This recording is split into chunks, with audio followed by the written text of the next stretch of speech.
Joining me for a look at how the local markets have fared is Andrew Dittberner, Senior Investment Manager at Cannon Asset Management. Andrew, listening to David Constable there, a couple of the things that came out of that was, one was doubling production in 10 years, another was gearing going up to 40, whereas at the moment it's 6-7%. Sounds quite a risky long play, this. Yeah, I think if you take a step back and look at the results coming out today, first of all, before we get onto their growth plans, I think these numbers weren't as bad as they looked. Headline earnings per share is up 2%. The impairments in Iran hurt that, and translation losses on exchange rates also hurt. So if you remove that, I think there was a cost of about 3.6 billion. Yeah, because if you look at numbers where you've got profit up by 9% and production up 10%, earnings just by 2%, you need an explanation like you've just given. Exactly. So if you look at the operating profit, it was up 9%, and I think that's a reasonable performance for this business. So all in all, I don't think it was a bad result. They've got a strong balance sheet, as we've just heard, and it's cash generative, so it can support this dividend policy. They're a very nice dividend payer on a 4% dividend yield. Obviously, the big risk is their growth, their capex over the next 5 to 10 years, in the US in particular. I think these gas assets have the ability to transform the global energy environment if they get it right. When you say risk, what kind of risk are we talking here? You say their balance sheet is strong at the moment. There are kinds of risks that Eskom is having with capacity to build, the risk of getting it done in time. There are financial risks. What are the risks? Exactly. I mean, there's a myriad of risks here. You know, the obvious risk is if they run over budget. These are huge projects that they're taking on, and if they get it slightly wrong, it's very technical projects. If they get anything wrong here, it could end up costing a lot of money. The cash flow, which supports this dividend, which I just spoke about, that will disappear. Dividends will disappear. Although this is what they do, isn't it? I mean, it's in their DNA to do big, difficult things. Look, when you look at their gas to liquid in Qatar, I mean, this is probably the world's best gas to liquid plant up there, and they've done it very well. So, you know, then you can look at other projects that they've taken on. Iran's the obvious case in point. You know, they've had some success in certain places and other places not so much. So there's definitely, I mean, that's a huge risk. But if you look from a valuation point of view, I think Sasol looks attractively priced at the moment. Historically, they trade between 50 and 60% of the Rand oil price, which today would suggest it should trade in excess of 500 Rand. Right now, it's at 400 Rand. So we think there's some definite value there.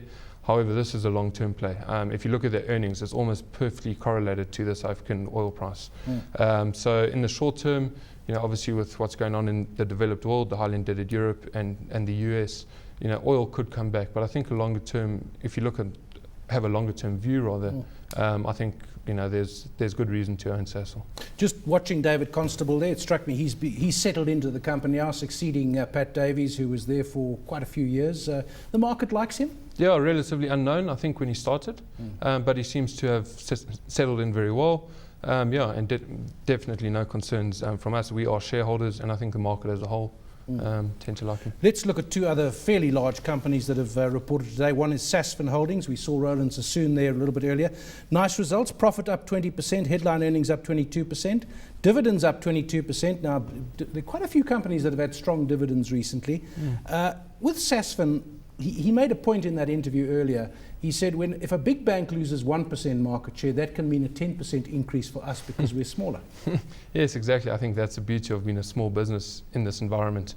Their results showed it. Headline earnings, they have come off a fairly low base. They've had a tough couple of years. Recently, headline earnings per share up in excess of 20%. What was really nice is that they grew the top line. So from that top line, it went down to the bottom line. It wasn't a case of reducing costs, which they now need to focus on. I think if you look at their cost to income ratio, it's in excess of 70%, and they've been saying for some time they need to get that down to below 65. So they need to look at their costs now. They're growing the top line nicely. Non-interest income, or revenue rather, also came in very nicely. So I think they're doing a great job.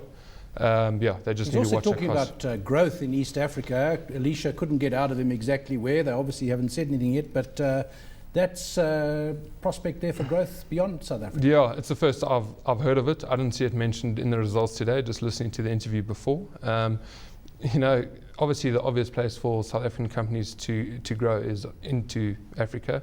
Again, this comes with huge risk. We've seen companies in the past, banks in particular, I don't need to name them, that have gone into Africa and have got their fingers burnt. So it's, again, the obvious place to go, but you need to tread carefully. Well, possibly Sasfin can learn from whatever mistakes they made, and other companies have done very well. One thinks of SAB Miller and Shoprite, for example. Exactly. Let's look at AVI with Angloval Industries. Food and consumer goods, revenue up 11%, headline earnings up 8%. Again, another question there. If the revenue's up by that, earnings by slightly less. Profit also up by slightly less. Yeah, I think overall, quite a nice set of results. The obvious problem there is R&J. R&J had an exceptionally difficult year. There's a lot of exogenous factors that it's exposed to. They had problems with their fleet. Fuel costs went up. So yeah, we saw, I think their margins halved, R&J. So that was the problem child for them. If you strip out R&J, their trading profit came in at about 16%, so the rest of their business is doing really well. How much are they exposed to defensive stuff like purely food, which people have to buy, and things like shoes, which perhaps you can defer a while? I think their food business at the moment makes up about 60% of earnings, if I'm not mistaken, and their fashion business, the remaining 40%. Their food business is not, I wouldn't describe it as being as defensive as some of its competitors like Tiger Brands and Pioneer that deal in bread and that sort of thing. AVI, I've got, it's snacks, biscuits, that sort of thing, tea. So it's not as defensive as some of the other food producers, but it's a very nice mix. You got food and you got clothing. So quite a nice mix.